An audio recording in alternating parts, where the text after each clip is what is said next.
Thank you very much for inviting me, Chris and Regina. Thank you very much for coming. So, I'm going to present the Wolf-human-dog Continuum in the series of my projects called Canine Topology.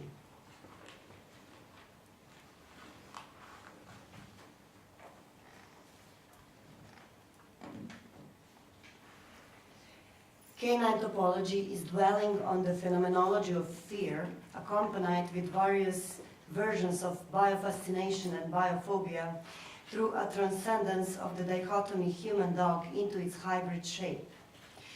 The work uses the co-evolution between a human and a dog as a matrix to establish the empathical distance towards the other.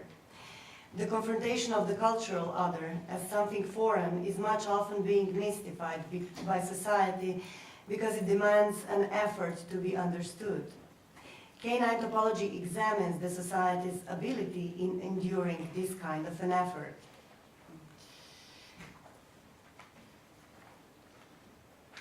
The central visual reference that frames the final presentation of the whole opus was a dog stacker. This is a training tool designed for dog breeders or handlers as an aid for correctly stacking their show prospect puppies and young adult dogs. The project series, which consisted of 4 stages starting in 2013, is thereby shown formally supported by the ultimate tool for a dog show competition.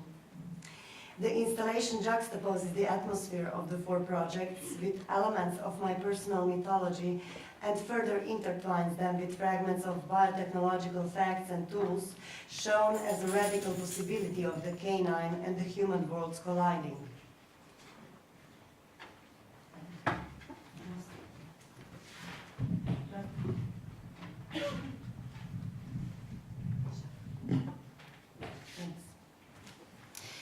The first project, Canis, was formally presented as an installation. It was displaying a high-performance liquid chromatography separation machine used in analytical chemistry to separate, identify, and quantify components in a specific mixture. It is ran by pumps which pass a pressurized liquid solvent containing the sample mixture through a column. In our case, there were 2 columns filled with stationary gel separation media and platelets-rich plasma fractions.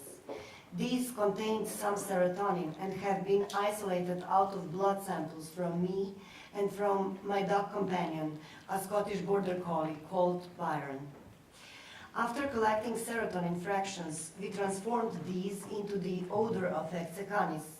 As a juxtaposition to the laboratory, there was an immersed living environment, a spherical cave that suggests a paraphrase of living in caves at the beginning of the wolf-human relationship.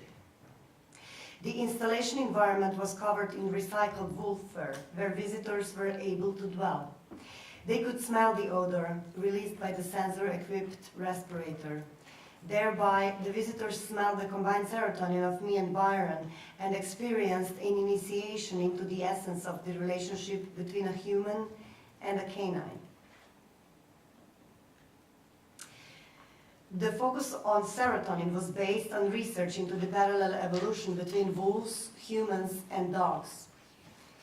Several genes in dogs and humans have been evolving in parallel as adaptation to similar environments.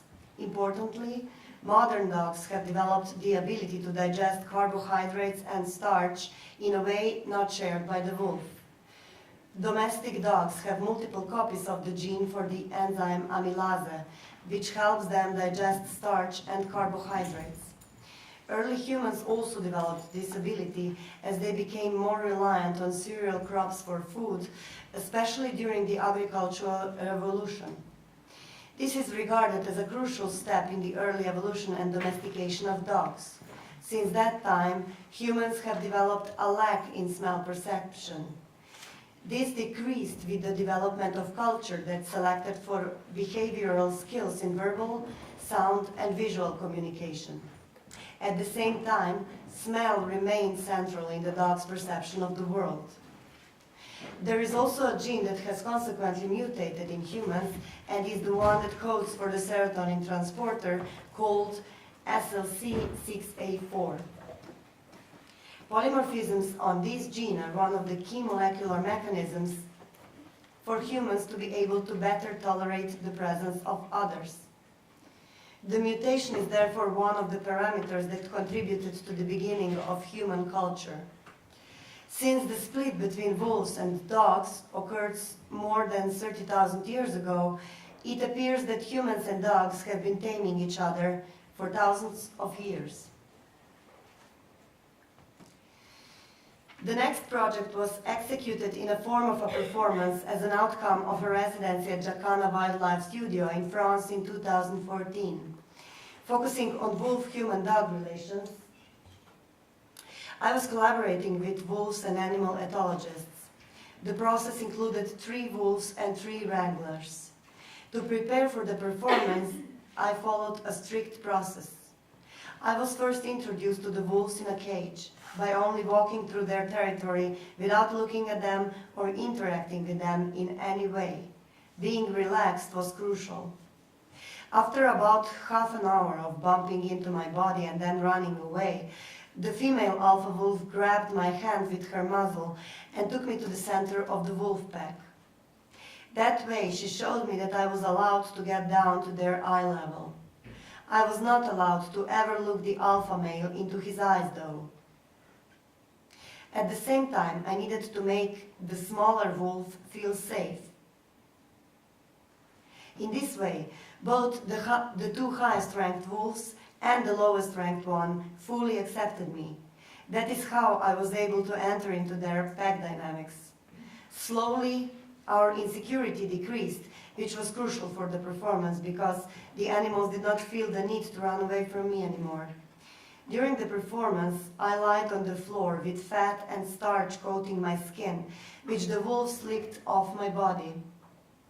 However, it was the bond we formed in our previous communication process that kept me relaxed and that kept them staying with me during the whole performance, more so than the food. The performance took place at the Bandit Mage Theatre in Bourges, during which a text was read by a voice off stage. It addresses the issue of an emotional memory, the one of living with many dogs in a family that was professionally involved in the fur and leather production business, as well as dog breeding.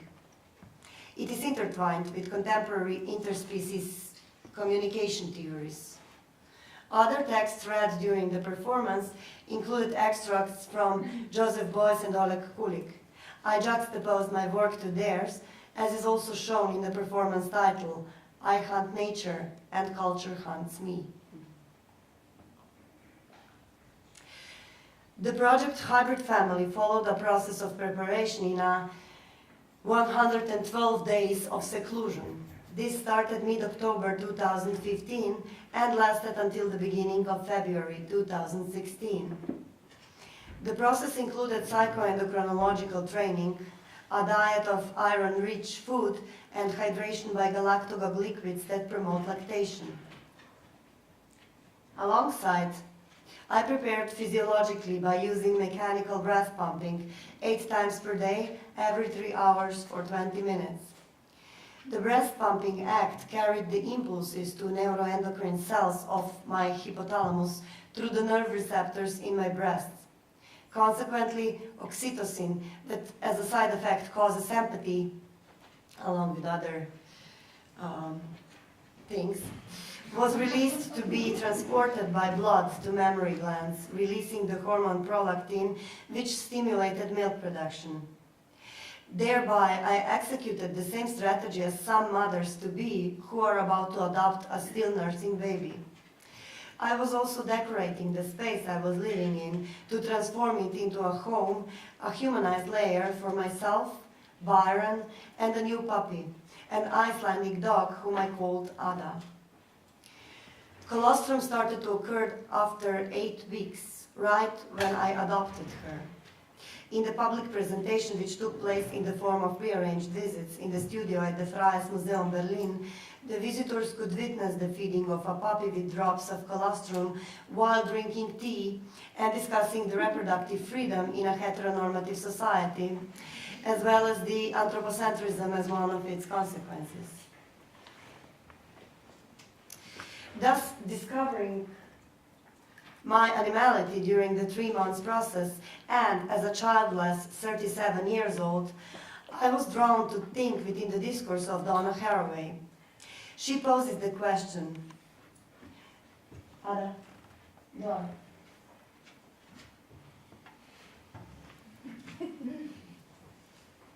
So Donna Haraway poses the question, what is decolonial feminist reproductive freedom in a dangerously troubled multi-species world?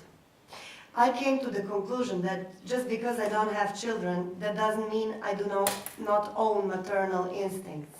Those are a part of being human, not just a part of being female.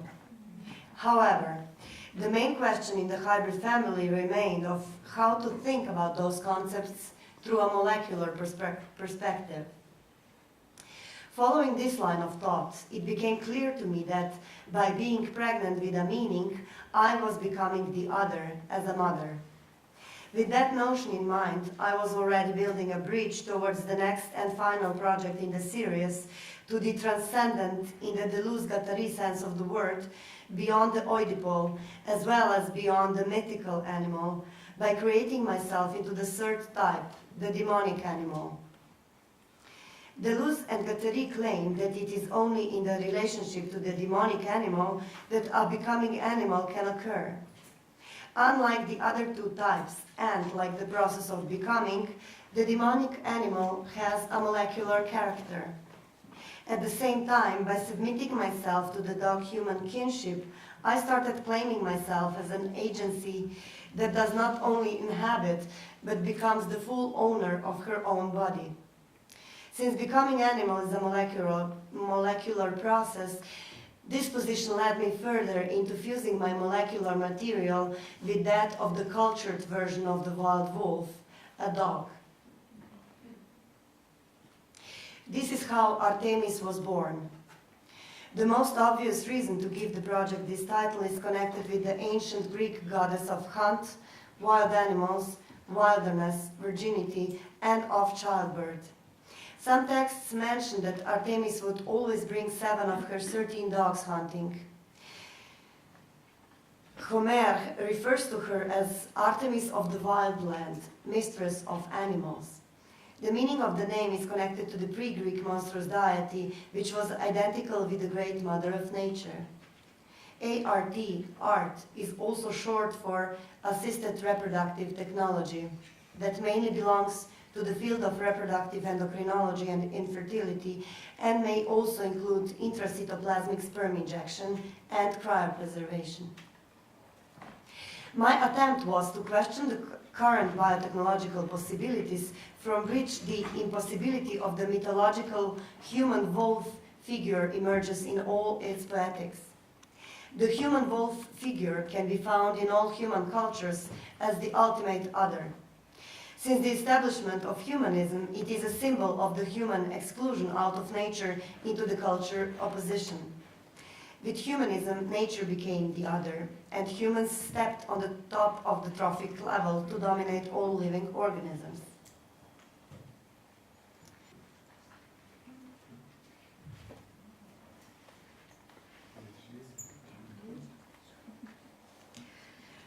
The concept for the Artemis contains a further observation on our zeitgeist, what we might call the thanatopolitical dimension of contemporary biopolitical practices.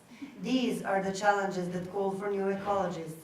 In the face of disappearing natural resources and the increasing demand for them, the global migration flows, overpopulation, refugee crisis, and consequently threats to the overpopulation and refugee crisis, all evoked by a globalized capitalism system that seems to pursue its path of destruction until everything is consumed, I try to explore in Artemis the arts of living on a damaged planet, the possibility of life in these capitalist ruins. I am further dwelling on the myth of humanity, which has been based on universal values and our exceptionalism, always excluding some that didn't correspond to the ideal which underlies the apparent. There have always been fine gradations within the category of the human, according to gender, race, class, culture, nation, religion, species, and so on.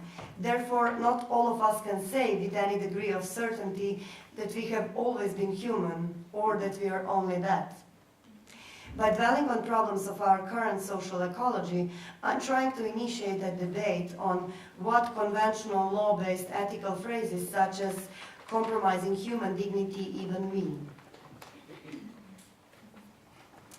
In Biotechna, a laboratory for artistic research of living systems within the regulated biotechnological protocols, a team of collaborators and I juxtaposed contemporary biotechnological abilities next to the mythologies on humans and animals.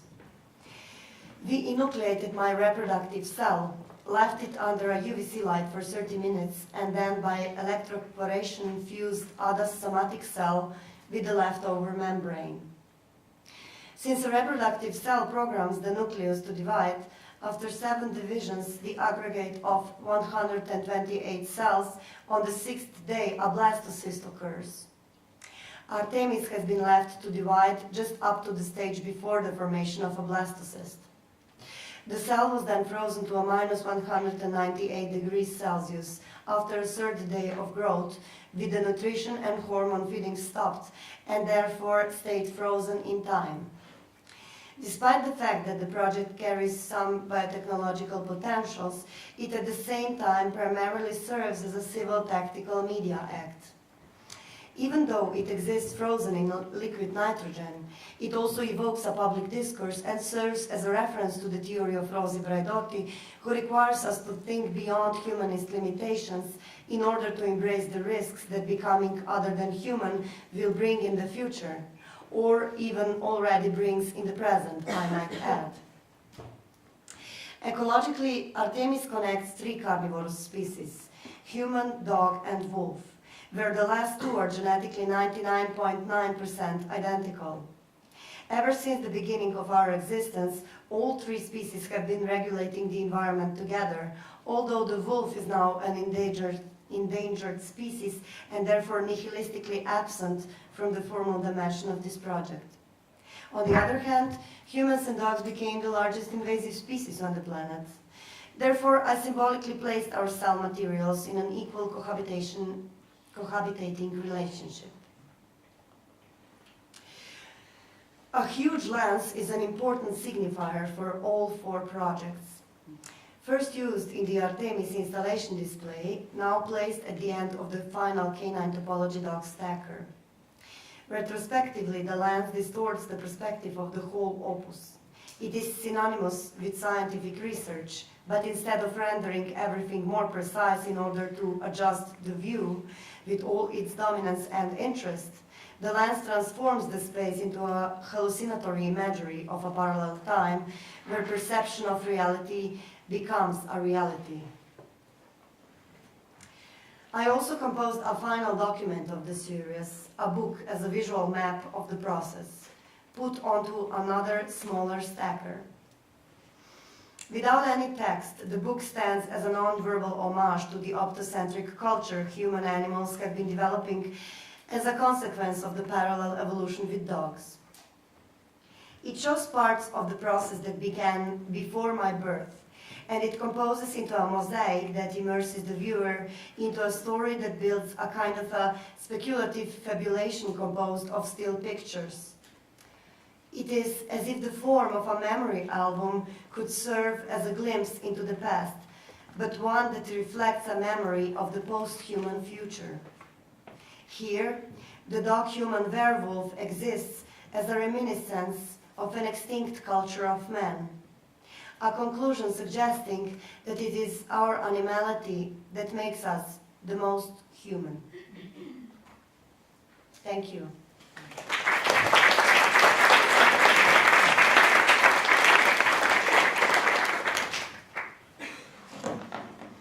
Maja, thank you so much for this interesting insight. Again, although already knowing and studying the whole cycle, I'm struck again by the manifold entanglements, intertwining aspects in very dense and intense layers. I see different references that you make. I see a big potential of biopolitical criticism. I see more than before, actually, very much a tendency to involve post-human theory, which actually we can maybe also elaborate and discuss more. And I see this interesting, and that's why I always find fascinating to have a series of an artistic project. I see this highly bodily and intellectually and bodily engagement throughout all these four parts. I mean, of course, then let's think about performance art. So the physical engagement. I mean, there are so many other aspects. Maybe I'll just leave it to that. If you were to comment on that, or maybe it was rather a comment about a question. Maybe I put a question out of that, if you want. Next to so many questions, we will probably have all of our discussions in a few minutes here on the podium. Maybe I could put it like this. I would be interested in the bodily experience in the four parts, and maybe also, is there, I mean, probably there was, but what could you tell us about the development of the bodily engagement, using your own body in this humanimal creative process? Well, how to be short?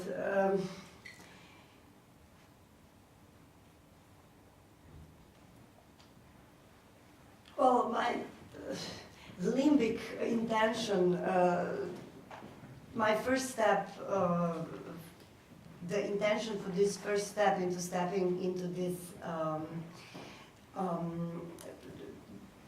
this topic, to connect it, intertwine it with my art and later life, was a totally Oedipal sentimental one, as I also, I have to admit that, of course. So it's actually, it's been since ever that I have felt a part of this non-human family, especially because I was an only child and growing up in a family of dog breeders, but also other animals, consumers, but whatever would be consumed there was always on display. It was not hidden and then at the end only the product would be shown. It was all on display. So I guess that if I would be totally sentimental and superficial but still really sincere, I would say that my bodily engagement with the body, like this tactile body engagement with the dog, for me feels like home. It's,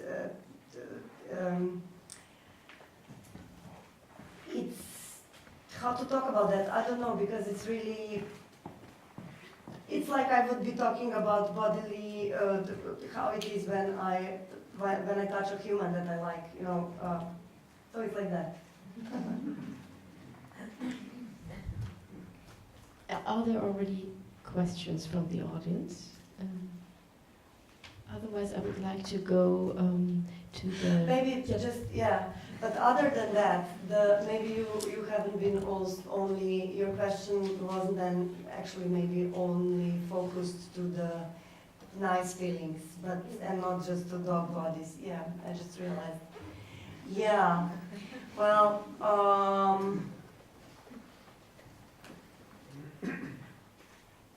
it was very hard, but if I would be short, well, my main inspiration for those almost, I don't know if we would put it in a gap, almost body art kind of, yeah, endeavors, artistic endeavors. Let me just put it this way. The inspiration for that is the psychopathology of the everyday life that I've been living, and I think a lot of us. And so that is why I feel the need to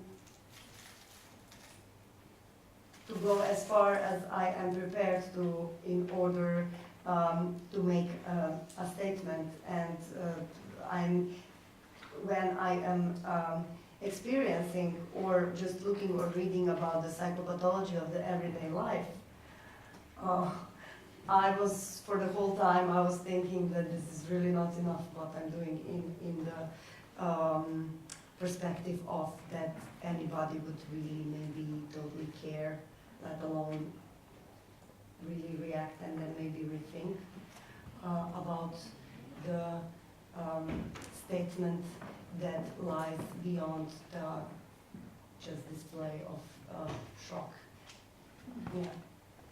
I see. For some, not for all. I see also the factor, talking about the artistic processes in this series, I see the factor of time. What I'm also fascinated when I think about the performance with the wolves, and you stressed it, and also last year in the connection of our collaboration in the exhibition, it was over many weeks and months, and I find this so amazing. This is for me a really interesting example of thinking about when species meet.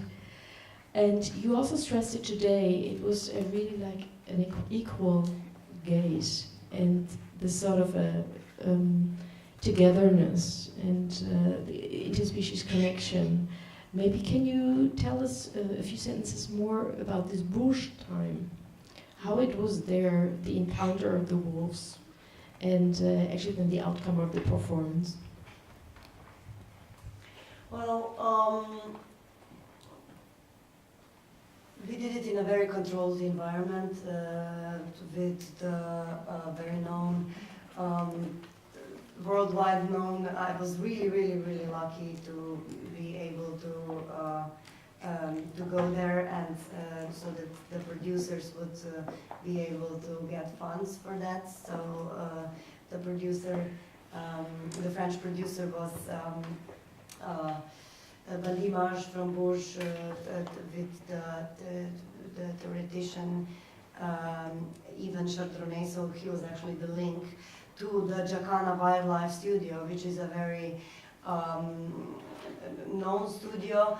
It's actually a zoo, a closed type of a zoo, where animals are working, well, they actually are actors in movies and commercials, and sometimes at the performances. So they are actually very well cared of and for, and they are working almost every day. So I think their life is very good, because as opposed to the normal zoos, a lot of times you would just see animals there, they don't have anything to do. So this is actually totally psychologically killing them. So these animals here are all the time working. This ethologist he's very known. He's also taught a lot of documentaries about animal ethology. His name is Jean-Philippe Varan. And then there was also Christophe Gaudry and Véronique Giraud. And actually it was them that prepared me. They explained me the language of the wolves, but since so that in theory, so that then I would actually talk the language, introduce myself to the wolves through bodily expressions. But I was already having quite a lot of experience from the kinology, working with dogs, professional work with dogs. So it was not so very hard to grasp that, but still it was very interesting to see the differences between behavioral differences, like really in real time, between dogs and wolves. And if I'm generalizing, which is not fair, but still I will, yeah, it really struck me how very much a dog is actually behavioral hybrid between wolf and human, but also how very much dog can be neurotic, whereas in the wolf pack things are really, really, really totally clear. They are totally regulated and totally clear. So once you know the language, it's so totally clear, and that made me feel very, very relaxed, because I saw that our communication is just really flowing. Yeah. One question here in the middle, please.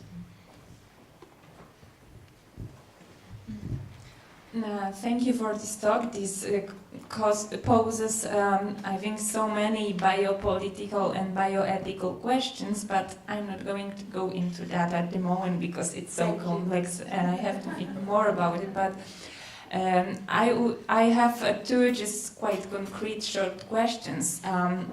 One is about the wolves. Actually, who are the wolves there? I mean, what was the place exactly that where you met them? Because they were not completely wild wolves living in nature. So I think that's a quite important difference when we talk about subjectivity, not non-human subjects. That's quite important. What kind of wolves were they? As individual creatures and also as this kind of species in that kind of circumstances, that kind of environment and the environment in which you met them. And the other question is just very concrete. I'm referring to the very last sentence of your presentation and the language you used, because you used in one sentence the word man and human. Man, did you mean is really man as male, or you were using it as a human being and human as an adjective? Yeah. With all that I showed, what do you think? Well, I'm not sure then, because I think if you were using it as a human, I would use both human as an adjective and a noun, and I'm not sure what did you exactly mean. So.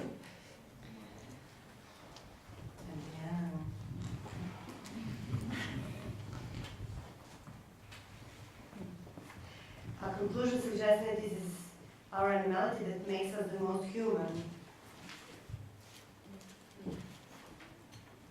Yeah, but you use that word man there, so an adjective. Yeah. A reminiscence of an extinct culture of man. Yeah, exactly. Yes. Oh, this is good. Yeah. Yes. I thought, of course, humanity, but on purpose, I was referring especially to the white male who is being the, yeah, so super. That extinction is important in this context. Very much. Thank you, super. And the other question about the other, yes, the wolves have been one. I know that one has been. So it was like this. Veronique Giraud, one of the ethologists, she is the owner of these animals. She's also having. She's having a breeding. She's a breeder of the Czechoslovakian wolf dogs, which are the hybrids, official hybrids of between the German Shepherd and the Carpathian wolf. But okay, so she's the breeder also, besides the fact that she's also having domesticated wolves, and she's also an ethologist. So one of those, the one that was actually the wildest one, was from the Yellowstone Park. The other two have been somewhere from Europe, but of course also from some parks. I cannot remember which ones. So yes, of course, none of the wolves has been really, really wild. However, already I've been also working, had the privilege to be working also with some, and also she has Czechoslovakian shepherds. You can see that it's not really, I mean, I'm wondering how good it really is to actually have this. I mean, you have to really know the wolf and the dog to have this kind of an animal, and then that this animal has a quality life. So the behavior is different, and also, for example, the dog, it's not good that you allow the dog, so that the first encounter would be that the dog jumps on you, because then the dog claims you. In this case, all 3 wolves, actually it was 5 at the beginning, but then we just decided for 3 because we really clicked with these 3. So all the wolves jumped on me and pressed me on the wall, for example, and I totally thought, wow, this is so not allowed in dog, you know, when you're communicating with a dog, especially not meeting a stranger for the first time.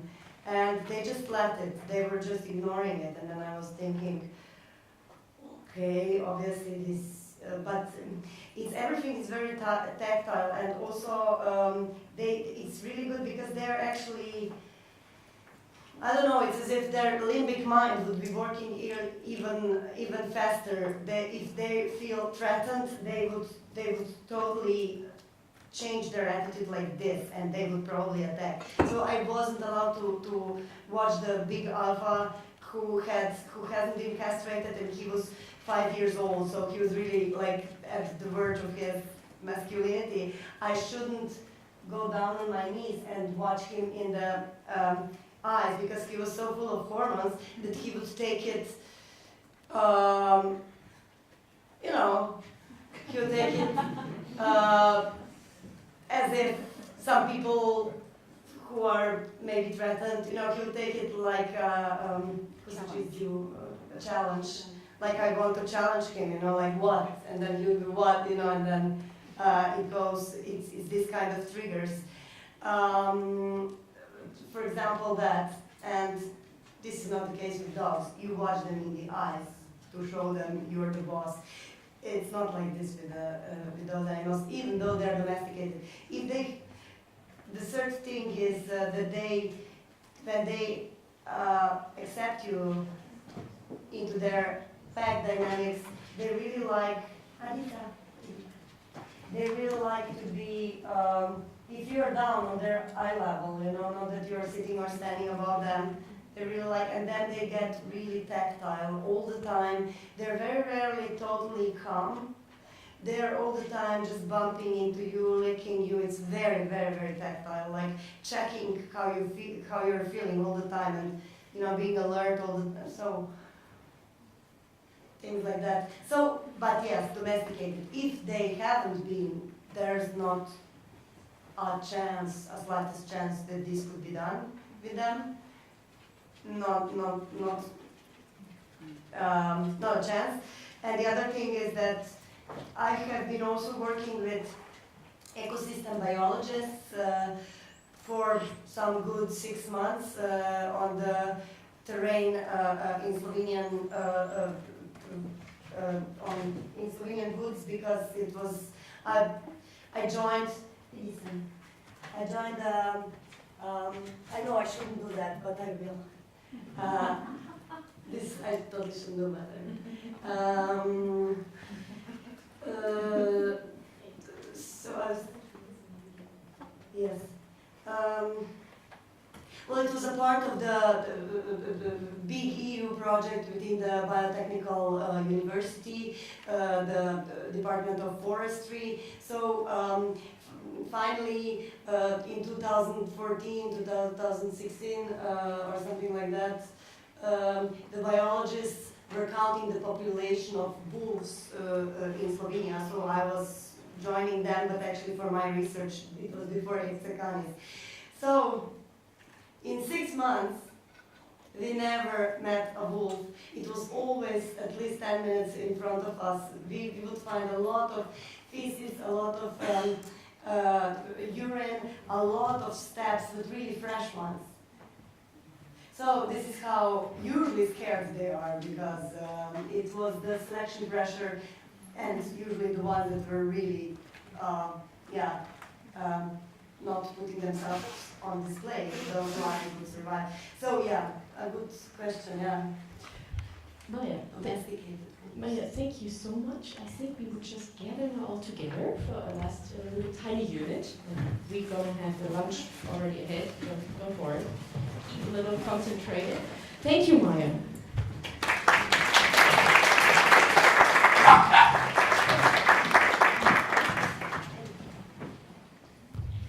I just find this is so interesting what we all heard.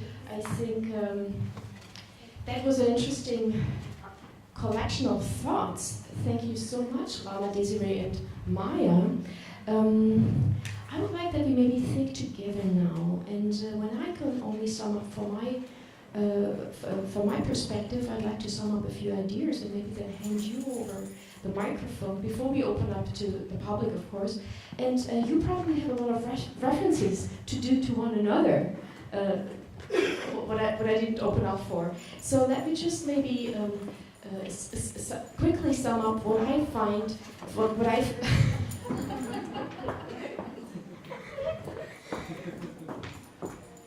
What? These are really hard conditions.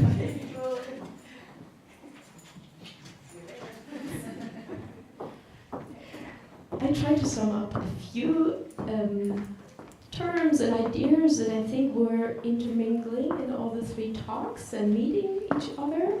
I definitely think that decentering the human is something that I discovered with all your presentations, from the philosophical perspective, from the perspective of affective ecologies, from the perspective from your artistic practice with canine topology, Maja.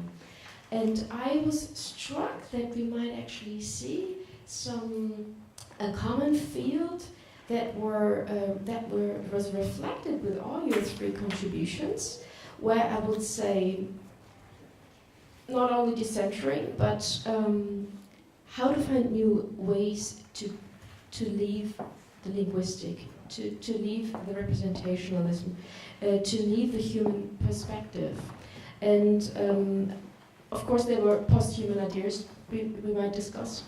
And I thought I discovered with all your three talks the dichotomy. It's always like, how could we come over dichotomy? The culture-nature divide, the human, the outside-inside divide with you, Desiree, and finally with Rama, the conundrum of how to approach agency and sentence, or actually how to approach the world with or without us. So if you allow me, maybe this is actually rather a comment than a question, but I think you probably have a lot of ideas commenting on that, or maybe commenting each other, if this is a good idea. Maybe I just give the microphone to the first speaker. Thank you.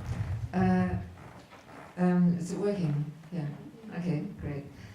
Yeah, actually I have a comment on, well actually I have a lot of comments on the other two talks that I found really interesting, but also one particularly about discipline, which I thought was that, I thought it was interesting that you're referring to this non-conscious aesthetics, is that how you put it here? And so, because it reminded me, because it was actually something quite dynamic that you were talking about. And it kind of reminded me of a sort of contrast with Catherine Hales, who talks about non-conscious cognition, particularly in a new book that she's just written, actually this year.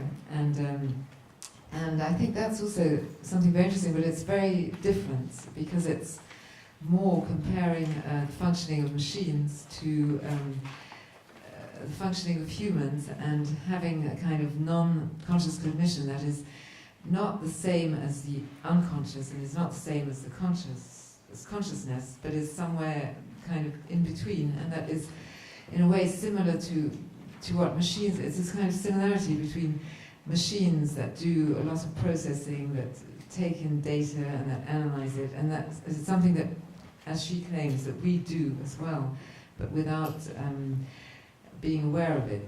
Not unconscious, but non-conscious. So it's different. Anyway, that would be a long story to explain it in detail. But I think that's an interesting thing, because she's actually talking about this non-consciousness, which is something, in the end, quite functional in a way. And and yet it's something that we share, especially as we make computers. So it's a kind of, the computers are kind of exteriorization of our of an aspect of our internal functioning of which we are unconscious.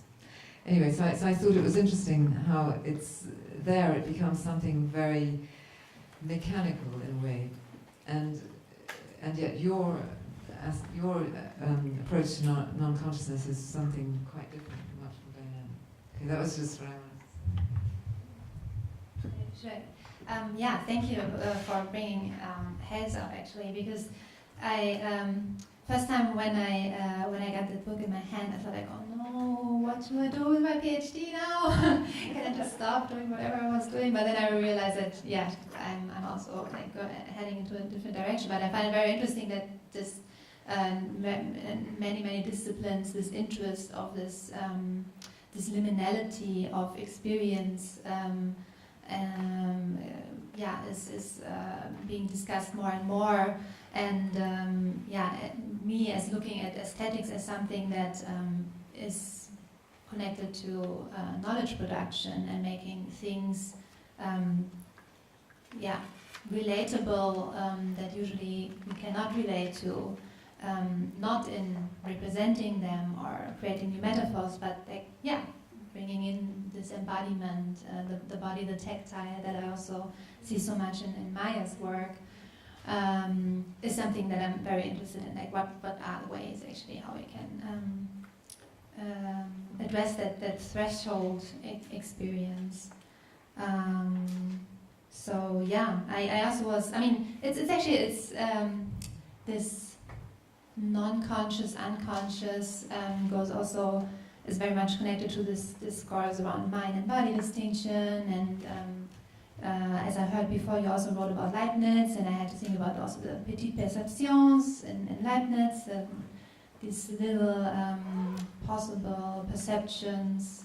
Some of them are not possible to perceive, but some are, and they lead to a consciousness, they lead to a subjectivity. And this is like, I think I'm interested in like just extending a little bit of this space of what can actually enter our consciousness and can be experienced as effective on us. So, and maybe to hand over then to Maja.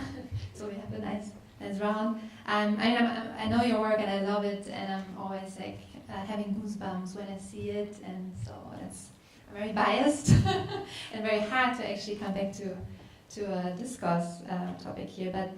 I found it very interesting also that your relation to like hormones, how our bodies can be put into an apparatus or become part of an apparatus that makes us produce certain hormones that allows for different connections that otherwise, like our farm, and it allows for connections that wouldn't be possible otherwise. And this is like also like opening up your body is kind of an invitation for creating relations that are allowed to develop only then. And I find it is like this vulnerability that you bring yourself into also very, very intriguing. And what else did I wanted to say? I wanted to say so many things. And I was also interested because you said like once at one point you were speaking about shock. And I'm also interested in that, like, because addressing this question of what can we actually think of the human beyond this human-animal dichotomy is obviously a huge challenge in order to still maintain some kind of subjectivity and agency. And I think shocking doesn't necessarily lead to the opening up of new possibilities, right?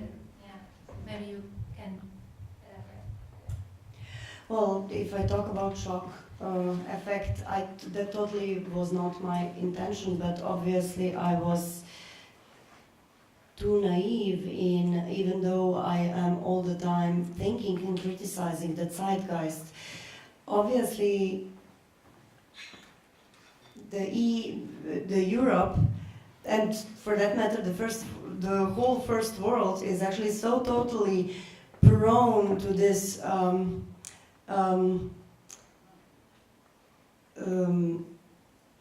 kako se reče, da si Sorry, I just need to find the word. Political correctness, yeah. I don't even.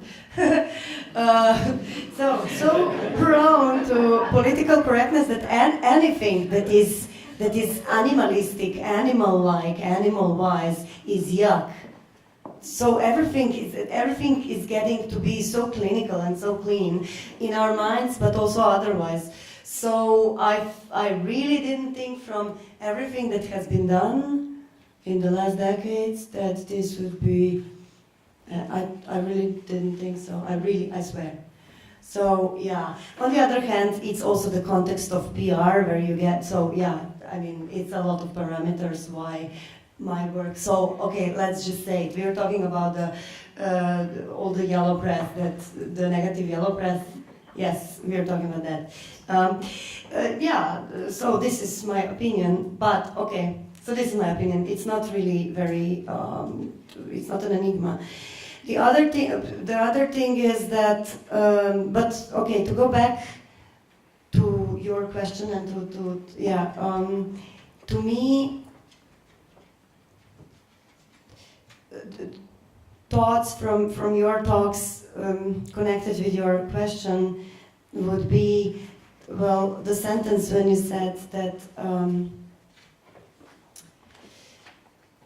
we are, I don't know the exact sentence, but something like, we are talking about the non-human and all these posts something, but we're so totally not there even close. And also you were talking about, I totally agree. And also you've been talking about, it's not about, or what did you say, about feeling like a bat, yes. So did you say that it is, that we would like to go there, or it's good that we don't go there? Or the 50 shades in between? Okay, yeah, okay, exactly. Because, and then the next the parallel that I would make towards that is the work that you showed, the work with the special conditions where it actually leads whoever comes there to a very, I mean, to a very, very important state of mind. You have to take responsibility for your body, what is going, I mean, who takes responsibility? Okay, all that jazz, but ethical jazz, but still also it's really interesting for me because this is why I am doing these projects, not because I think that I really became a dog. For some perspectives, definitely I was the other, but I was the other even before, as they are the others for me. But it is hard. It's very hard. It is so hard that definitely it has to be a lot of. It has to take a lot of time, as you said, and I think it actually, if you would really like to start exploring some of these theories that we are talking about empirically, and it's a way of life, I guess. So I mean, this is my opinion, but yeah, that's it. I would like, time-wise, I would like to open up to the public, and I think Tarsh, you had a question.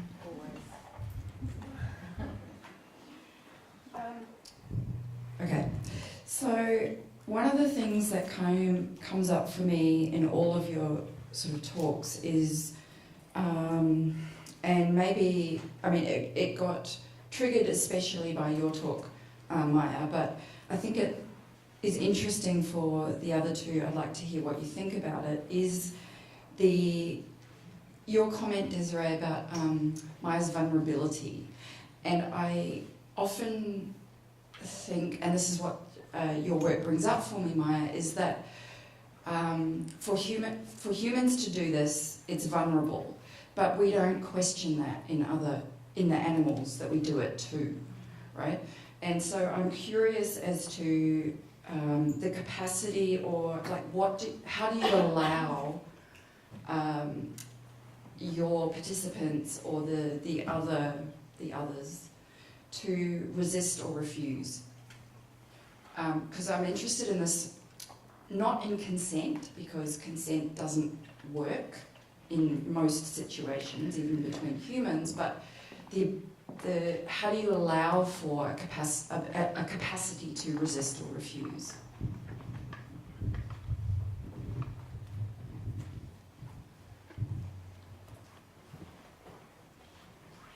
Artistic collaboration, allow or refuse. Well, for example, in the performances with the breastfeeding, Ada had the choice. She could either come or not to me when I was stopping pumping my breasts. In the case with the domesticated wolves, I had food actually rubbed in my skin, so it was a choice, but you know. But this is how animals get trained. This is also how humans get trained. I mean, to me, it's really not. To me, for example, I'm almost sure that you didn't want to go into the ethical debate about this consent. Yeah, of course not, because this to me is really not interesting. To me, it's interesting to show. I know that it's very illustrative, but to show that the majority of us, except for the 1%, we are all total animals. Most of the time, even lesser animals than dogs. They had figured it out very good. Yeah.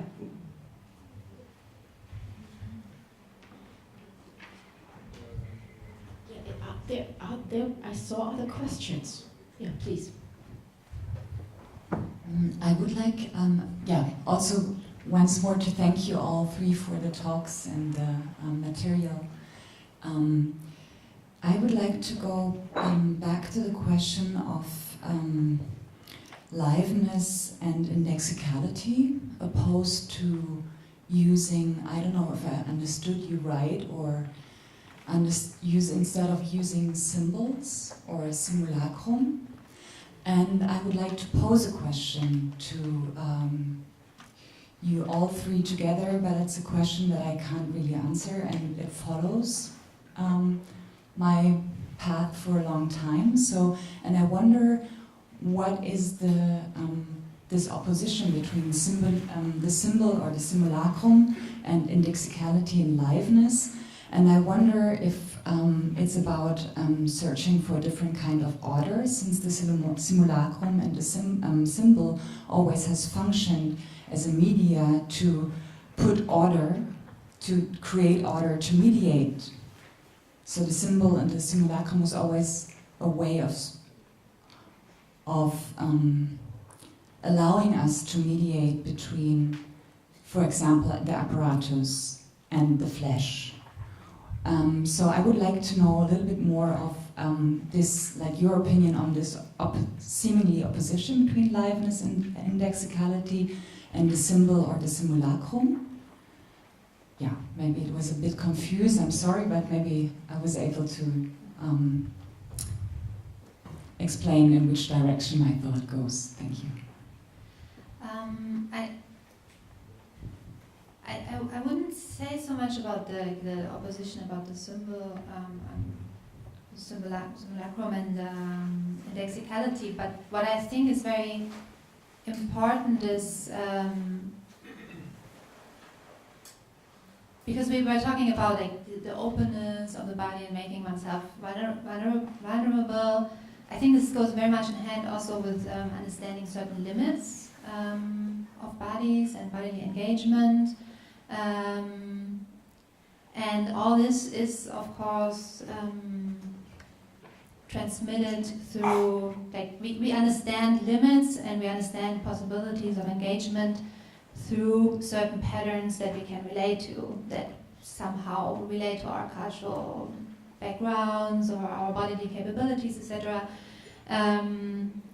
And I think that it's possible to create like other patterns and to create different resonances that allow for maybe differences or processes, very liminal processes to emerge that you wouldn't rather usually not be able to approach because the resonance isn't there. They're just, in the works that I'm interested in, they would usually just slip our mind. They would just happen all the time around us, but we are not aware of them. But in creating certain resonances and repatterning experiences, they might come to a certain experience, which doesn't necessarily speak so much to the opposition of, or this question of the symbolism. So I'm not sure, but would you like to comment on that?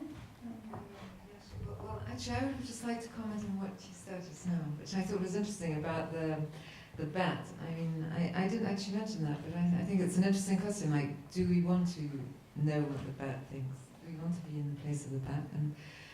And I think that is very interesting because it kind of points to maybe a kind of limit on what we're talking about. I mean, do we want to get rid of all differences?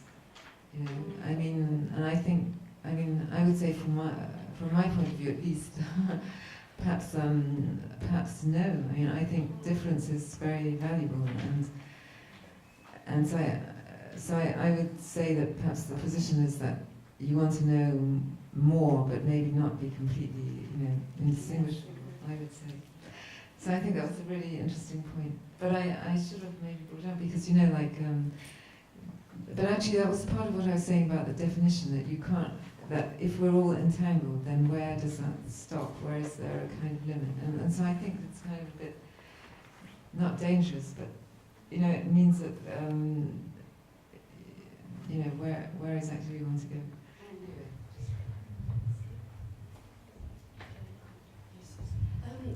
Time-wise, because our metabolic system really urges for something in our stomachs, I would like to maybe go to Sarah for one final question, and then we will finish up the panel. Hi. So I've been sort of struggling here to find out the right way to sort of frame this question, and it was especially directed towards Maja, but I think it does relate to the other thoughts about so hormones and object and like relationship to non-humans and humans, and how we kind of can try to relate to these or represent them. But I always find, Maja, in your work, which is really complex and rich with a lot of scientific processes and thinking behind the chemical interactions, that in the images and in the performances that you do, they're so deeply erotic. And I feel that it's something that you don't want to address, maybe because it's not interesting to you.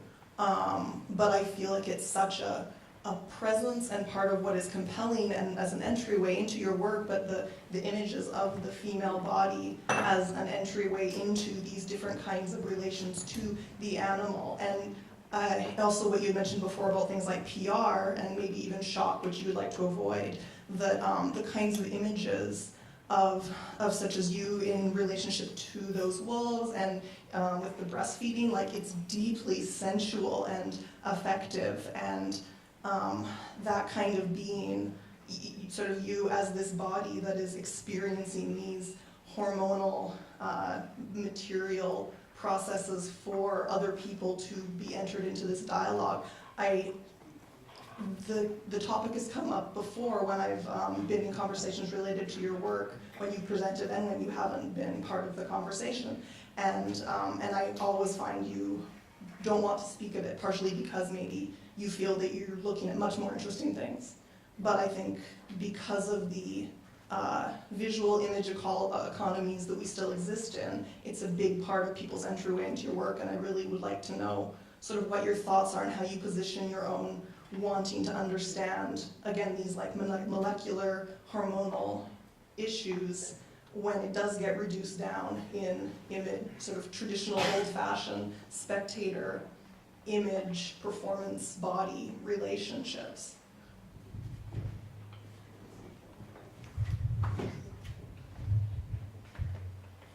Yeah, well, I need to sell some art every once in a while. No, I'm kidding.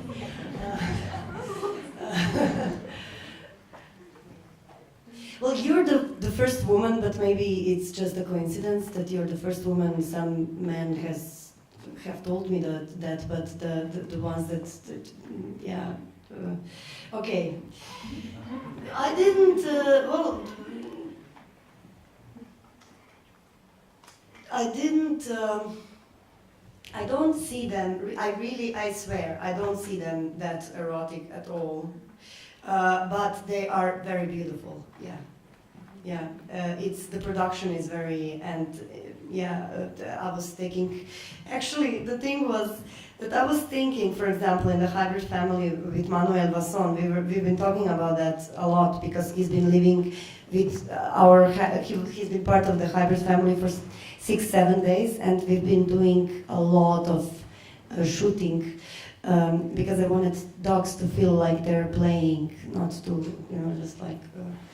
And also it was a great opportunity to think, to go over the pictures, and what I wanted to do was actually to address the broader public with a good production. So we are just talking about that segment, and not because there are also series of pictures that are totally in your face. And I thought, oh my God, this is going to be total shock. So I'm going to show those pictures. They are still in the archive, waiting for the right situation to be shown, but definitely not as a PR for a press release. So, but obviously, it still was,